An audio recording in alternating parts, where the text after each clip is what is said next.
Est-ce que vous faites partie de celles et ceux qui réclament l'instauration du référendum d'initiative citoyenne?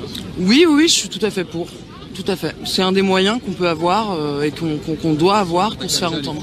Et il n'y en a pas d'autres, il n'y en a pas 1000 autres. S'il était mis en place, quel serait le premier sujet que vous aimeriez qu'il soit soumis au référendum, par exemple? Moi, c'est clairement, c'est mon avis. Moi, je suis de plus en plus opposé à le fait que la France soit dans l'Union européenne. Donc le Frexit, comme nos amis britanniques. Vous êtes aussi favorable au référendum d'initiative citoyenne. Vous souhaiteriez par exemple que le Frexit soit l'une des questions qui soit posée par l'intermédiaire de cet outil institutionnel? Alors, ce que les gens ne savent pas, c'est que le problème du RIC, c'est qu'on aura beau modifier tout ce qu'on veut dans la Constitution, ça ne changera rien, étant donné que les traités européens sont supérieurs à notre Constitution. La France, elle appartient à l'Union européenne. Donc, on pourra changer ce qu'on veut dans la Constitution française, ça ne changera rien.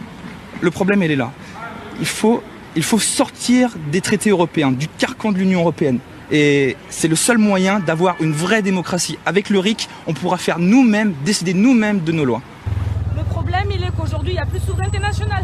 Le problème, il est qu'aujourd'hui, notre président, il ne travaille pas pour nous, il travaille pour l'Union européenne.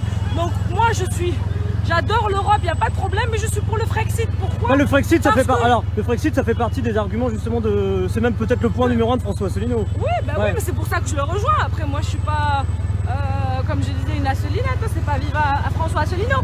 C'est juste que je le rejoins sur son programme politique. Et j'espère que les gens qui nous écoutent vont aller se renseigner. Parce que le nerf de la guerre, il se trouve là-dedans.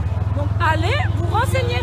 C'est pas à Macron uniquement qu'il faut en vouloir, mais à tout le système. Le système qui fait qu'aujourd'hui, le président de la France travaille pour l'Union européenne. Vous pouvez pleurer, crier, vous rouler par terre dans la rue pendant 6 mois, ça ne changera pas. Tant qu'on n'a pas récupéré le pouvoir, notre souveraineté nationale. Voilà, tout simplement. Merci beaucoup, c'est comment votre prénom? Zaman. Merci Zaman. Merci à vous, merci beaucoup.